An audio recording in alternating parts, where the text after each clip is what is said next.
Alright everybody, and welcome to the next video of mine that I'll be explaining or saying what I would like in a game. And this one is kind of apparent, everybody talked about it, everybody understands it, but then again, it's not implemented, so why not repeat that many times so they can understand why it's that important. And them meaning Valve, and people telling Valve what to do here in this topic is players. It's us on developers forums, which by the way, if you think that developers are right now, at the moment, 2012 after International, reading something of the forum, you are very misled. Just check the forum each hour if there's some developer and what topics they are visiting. You can see that. It's a bugs, it's a wrong, mechanics of heroes, it's trees being in wrong positions. Those people are right now much more focusing on their work, on the fixing shit.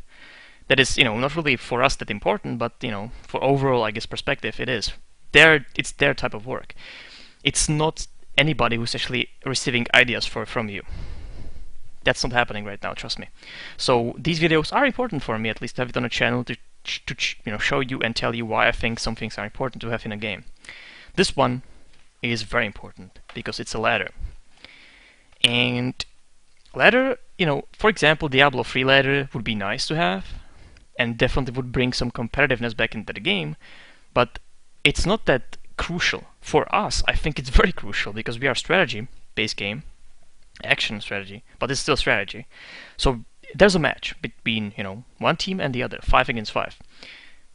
That's what we are playing. We don't play anything else. 200,000 people today haven't played anything else than that. They may play against bots, they may play against whatever, but still they are playing this competitive mode of all pick, random draft, or single draft, whatever. Still they are playing the competitive setting, the matches. And I feel ladder, which I'm going to talk about, is very important in this type of game. Because, for example, StarCraft 2, it has ladder, and it's very successful. And what it means, the ladder, is that you have still the behind-the-scene matchmaking, okay, that puts you at some skill level. Let's say there's 1,000 skill level, okay, or 100% skill level, let's go with that.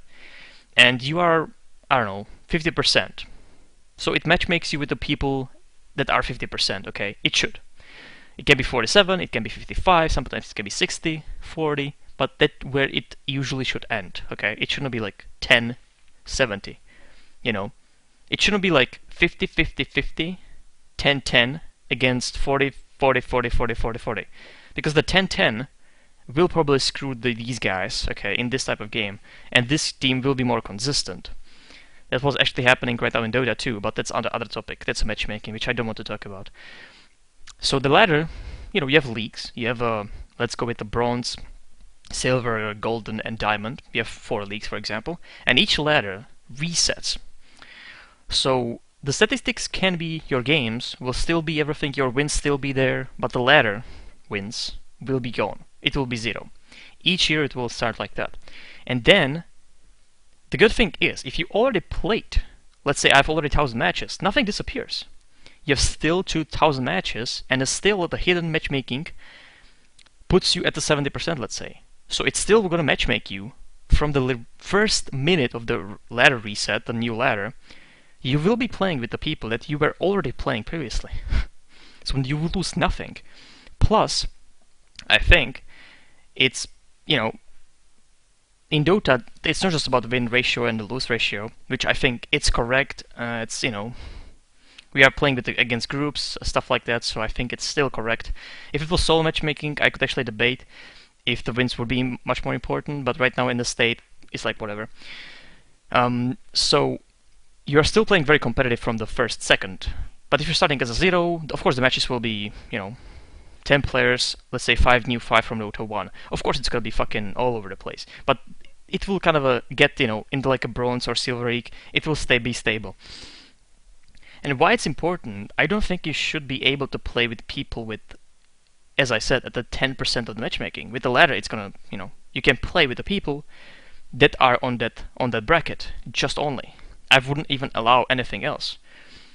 Of course, you can play non-ladder. You can play with anybody. You can play random. Fucking, you can play with noobs. You can have fun.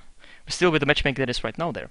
But with the ladder, you will be bound to be in that bracket. Silver bracket, for example.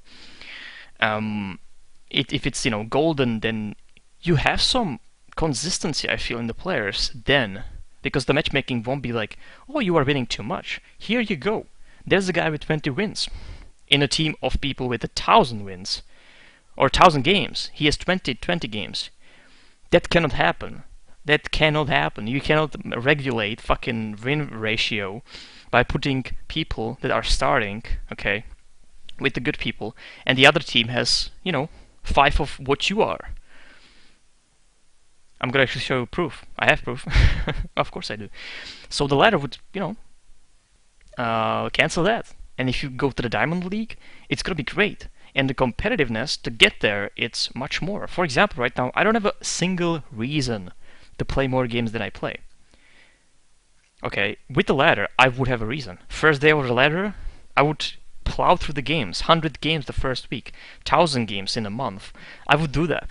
Because it's important to be at that level as soon as possible, because you can get advantage and you would get better games if you get to that level very quickly.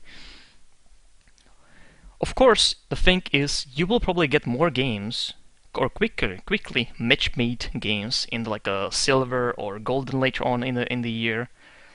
Not much in a diamond, let's say. But the thing is, the games in a diamond, by the basics, should be more competitive and better.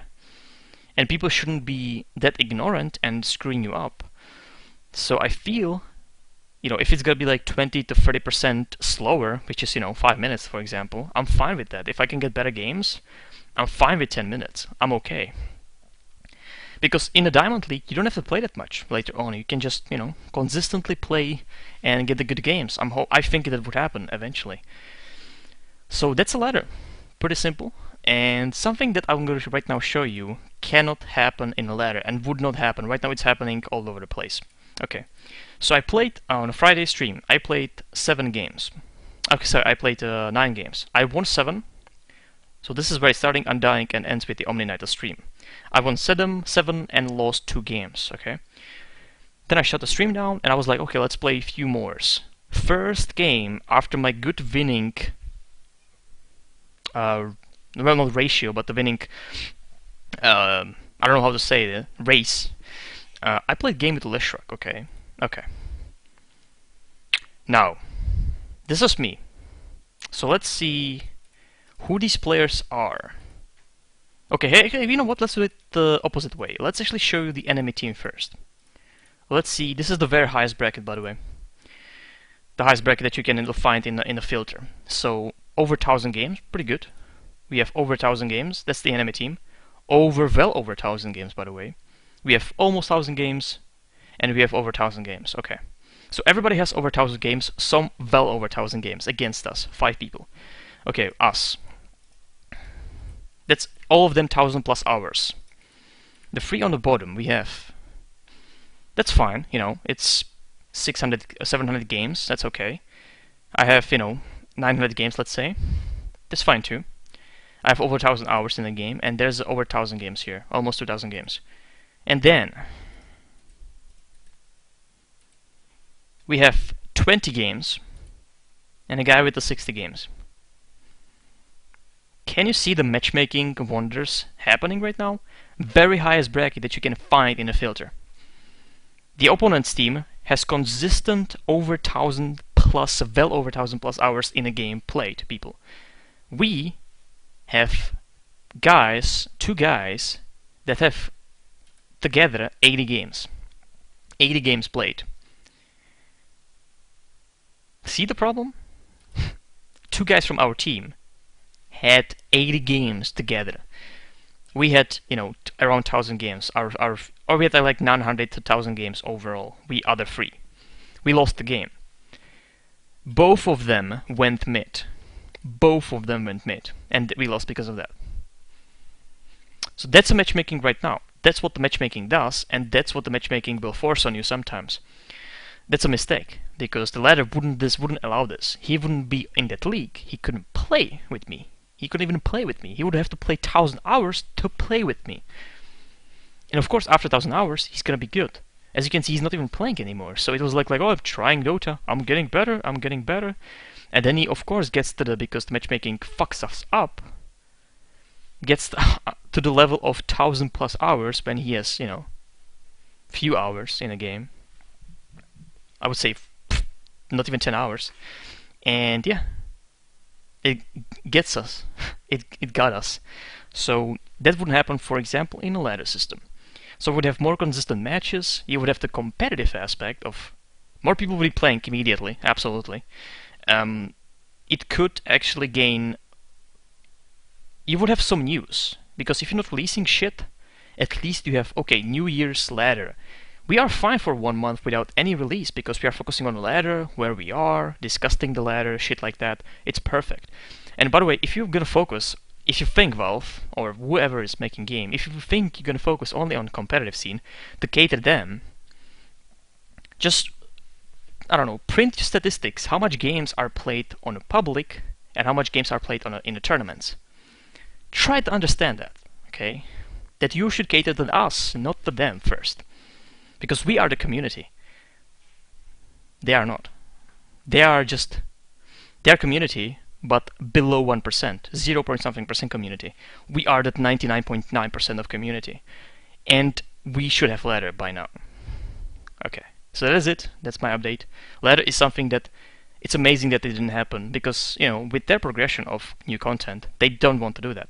They want to first sell the items on already existing heroes, and then when they get some sort of money, they want to, get the new heroes done. So it's, the progression definitely shows that. The progression shows that the hero release stopped almost, or is very low, and the item customization, progress is very high. So heroes got items. Sorry, shit, this is complicated movement, but you know what I mean. But give us ladder, we'll be fine. We'll be happy for the whole year to play like that. And the heroes, it's gonna be a good addition. But we have ladder. We have something to talk about, to be competitive with. Like, what are we competitive about? Like, just playing the games to get what? I'm gonna have very high winning ratio. Okay, I need the team for it. The question is if there is gonna be solo ladder or group ladder. The other question is if Valve could actually make solo matchmaking, because the formula is, for groups and solo all together. It's mashed up. So I would prefer solo, for example, because at least it can be correct matchmaking. I don't know if I talked about this in this video, but just quickly, in the groups you don't know what the groups are about. You don't know if the groups has a communication. You don't know if they are, good players. For example, I can play with my fans, 5 people playing together in a group. I'm playing with my fans to have fun, to have, for them to entertain them, basically, to play with me.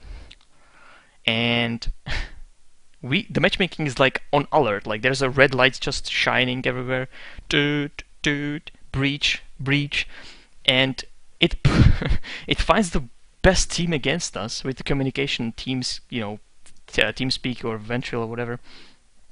And what do? We lose the game because, it's just, they are here with the possible, advantage. We are right here because we're just playing.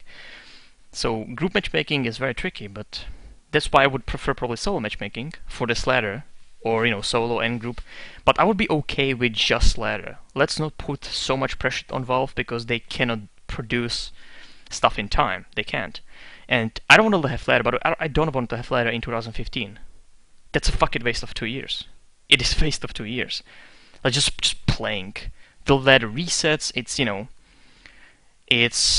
it's great. It's really great. It's moving. It doesn't stop because you still have your correct matchmaking behind the scene. So you're never gonna from that moment play with the bad people. Never gonna play with those. That's it. So that's gonna be the video. Very quickly. It's apparent. We have to have that. There's no reason in the world to not have that fucking ladder. With our game, with our type of the game, no reason to not have that. And it would move us, I think, if it's correctly done, above the other games. Like League of Legends has a ladder, right? You have leagues. And if not, then just go StarCraft 2. It's great. I would like to play StarCraft 2 if I was actually gonna play. I would want to play StarCraft 2, which I don't. But the leagues are so great. The competitive players are the ones who actually, make the game better. There's a lot of them, trust me. There's not like, let's just play game all day. there's no meaning behind it. With the letter, there's actually meaning. So that's it. Thank you for watching. Hopefully, the letter is gonna be introduced in 2013. I hope so, because if not, then it's actually wasted. That year, statistic-wise, what we are doing in the game on Republics is wasted actually. So that's it. Because it has to happen. That's last note. It has to happen. So why not sooner than later?